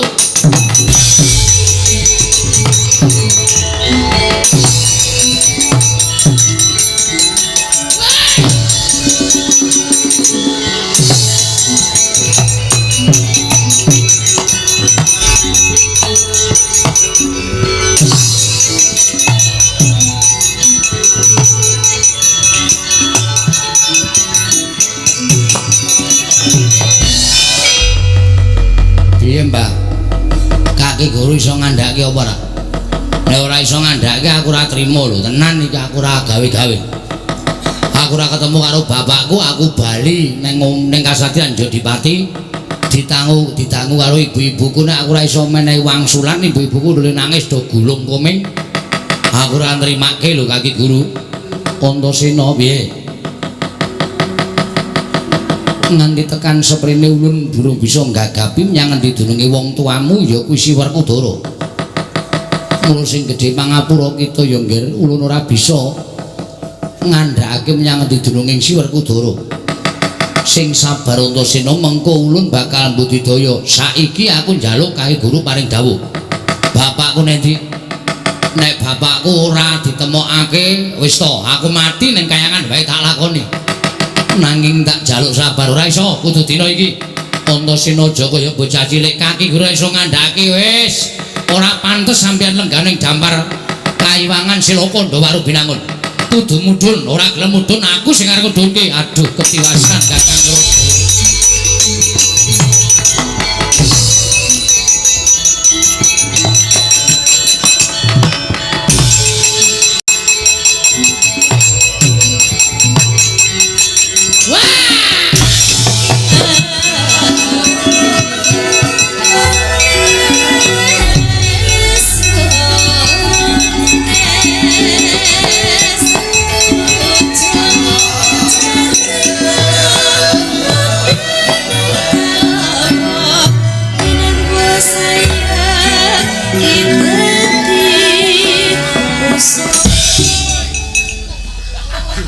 Ana apa iki kok gak tadi? Aduh.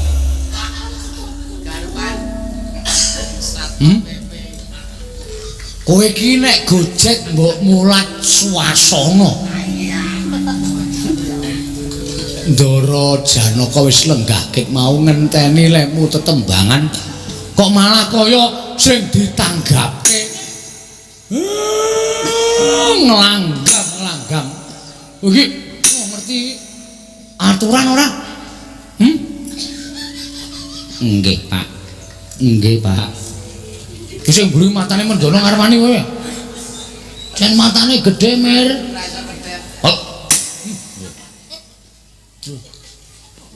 Mak tutrak ngono to.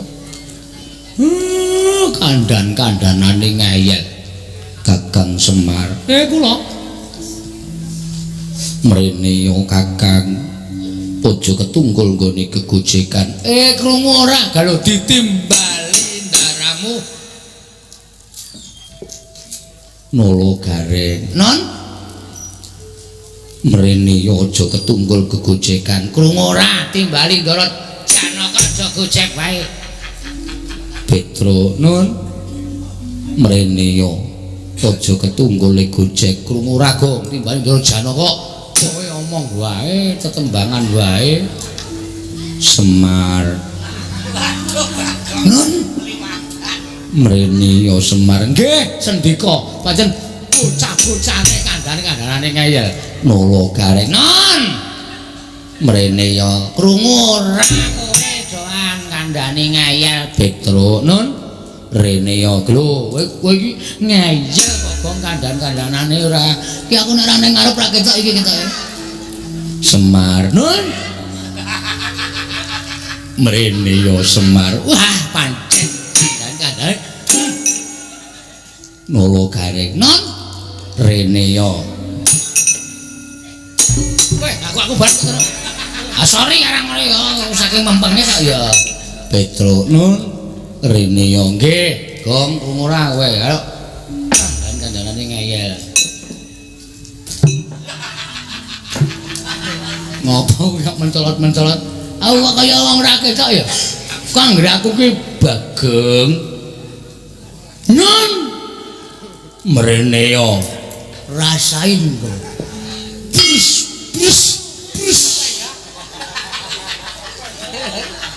Semar. Nun. Kowe lah. Ki nek ora nutupi Semar ora iso entuk nggono. Sendika. Ketoke kono mau lirih ya, Mir. Bagong, aku anggere engko aku ditimbali. Wes. Nolo gareng. Non. Rene ya. Nggih, sendika ngestakaken dawuh. Ya, aku mengkari ngenteni titi mangsane kok. Bagong, wong lho titi mangsane. Bris ngono. Wis ora peduli aku pokoke mbuh bapak, mbuh kakang, mbuh sapa-sapa nek nganti iki aku ditimbali ndara. Bagong, aku mesti ngamuk. Balas kabeh. Ora krungu. Ben nek wis dikandani men. Ben remuk ndase. Semar. Nun. Wis. Saiki mung aku tok saiki ya. Ditenono. Nolo Gareng sendika Ndara. Petro sendika Ndara. Nyejakne. Lho kae. Lho, ning ngarepe Ndara kae lho. Milang-miling. Men dundang Ndara kok ning ngarepe Ndara. Bagong. Non. Mrene aja gocek. Mati dening aku kowe. Nggugu karepe cep.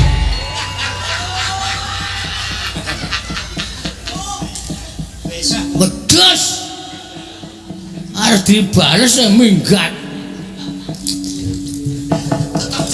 Ndara. Gus, sami ndelek, Gus. Mboten purun nderekke sampean. Lemune ora sudi nderekke Ndara Janaka. Ora ngawur. Ah, mati dening aku.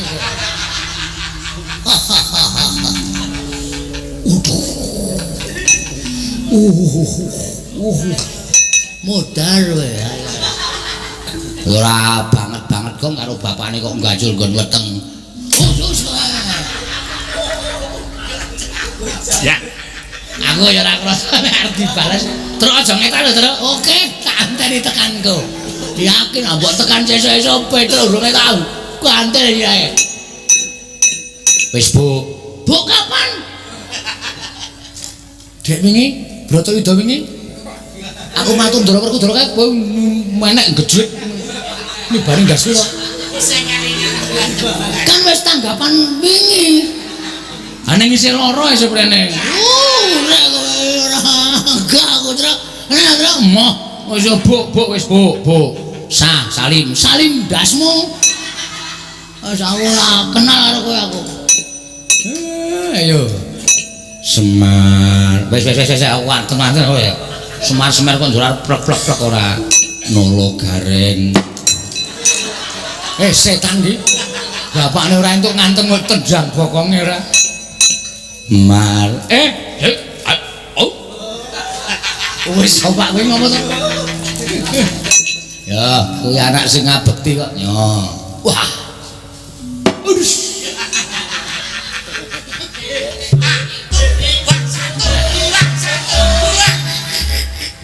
Gawe marang wong tuwa iki tak ning siti ta ning makrutik ngono le joget mutar kowe kepleset ora.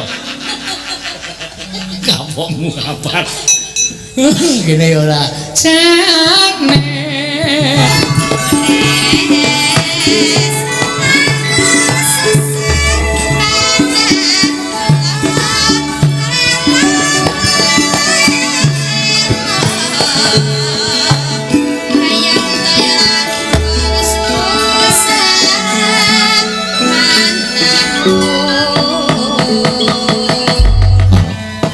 Kula Ndara Nolo Gareng wonten dawuh Den Petro wonten dawuh Ndara Bagong wonten trimbalan ngadhawuh Ndara rumangsa susah Janaka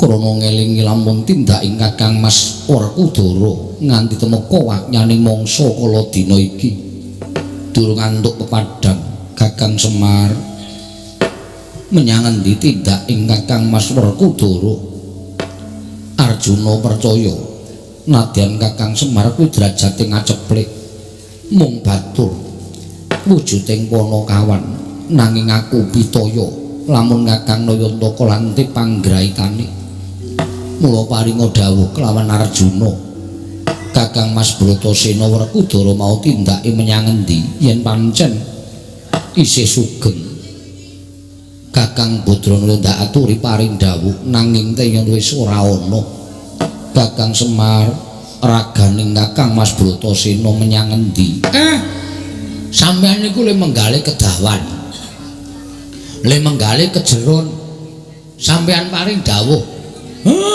Ndara Werkudara tasih menapa mboten ya isih Den mergi nuwun sewu kewajibaning Pandhawa dereng rampung sedayanipun tasih kathah kewajiban ingkang kudu dirampungake. Lah kok sampean paring dawuh apa Kakang Mas Wis ora ana niku dasar sampean apa? Terus Bratayuda sesuk pripun Sobi? Rak mandeg dalan mboten kanten-kantenan kedadosanipun. Ingkang Raka tasih kula apal. Kula niku apal, mesti pendak-pendak kula titeni. Nek sarandenging jagat menika mboten wonten dipun upadi, namung setunggal. Ndara Werkudara niku nek nglakoni tapa nek kisah saking kasatriyan mesti bali teng asal mula-mulanira tegese piye mapan wonten ing wana Tik Balasara papan 15 taun bungkus disetrakake dening Kang Rama pun Prabu Pandhu Dewayana nyat langening kalangban aklar pandan moncar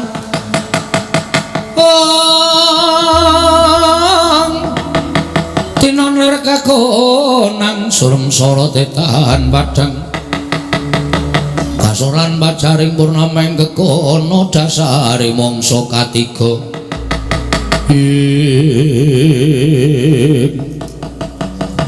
jagat Dewa Bathara Kakang Semar nganti ora tekan semono Janaka nggone menggali kula ora usah dadak kesuwen mapan ning Karang Kadempel ayu derekno laku ning Arjuna prapta ning tengahing wana Tik Balasara papan panggonaning Kakang Mas Duk nalika isih wujud bungkus disetrakake dening Kanjeng nadyan rada randhak pratanipun Kakang ning Karang Kadempel siadi nembe wae jengkar nggih arep tindak menyang endi Koko Prabu bingung raos sing manah kula ngupaya dhateng Kakang Mas Werkudara tumunten kula sowan dhateng Karang Kadempel nyuwun pitedah kalian Kakang Semar. Kakang Semar paring dawuh kepiye? Adat lupya ingkang sampun kelampah. Kakang Mas Werkudara menika menawi nilar kasatriyan mboten badhe wonten papan sanesipun kejawi wonten ing wana Tik Brasara. Papan anggenipun Kakang Mas Bratasena nalika tasih timur dipun setrakaken dening Kanjeng Rama Prabu Pandhu Swarga. Gangsal 12 taun gesang wonten ing telenging wana Tik Brasara Koko Prabu. Gunjan Kanjeng langit kelap-kelap aton. Hirkin sanging risang mawe gandrung. Kakang Semar, kula. Apa ya bener mengkono? Wong niku diwenangake budidaya. Wis wong salwangsul pendak-pendak Ndara Werkudara kesah tindak meniku adat saben ing mapan wonten ing wana Tik Brasara merga alas niku gedhe tumraping Ndara Werkudara lelabuhane tumraping Ndara Bratasena. Iya ya Pak. Mulane kuwi kula kinten ngendikane Bapak kok cocok Ndara. Kula kinten ngendikane Bapak kok cocok Gus. Pun mboten sakokean gunem tanpa guna monggo dipun prepeki. Sapa Gong? Alas Tik Brasara. Aku diperpek iki maksudmu piye? Ya maksudnya diparani ngono lho. Monggo Koko Prabu ayo. Yen pancen bener ngendikane Kyai Semar muga-muga Werkudara tenan mapan ning wong Tik Brasara. Arjuna kula wonten paring ngadawi tak kanthi yayi monggo Koko Prabu kula dherekaken Koko Prabu.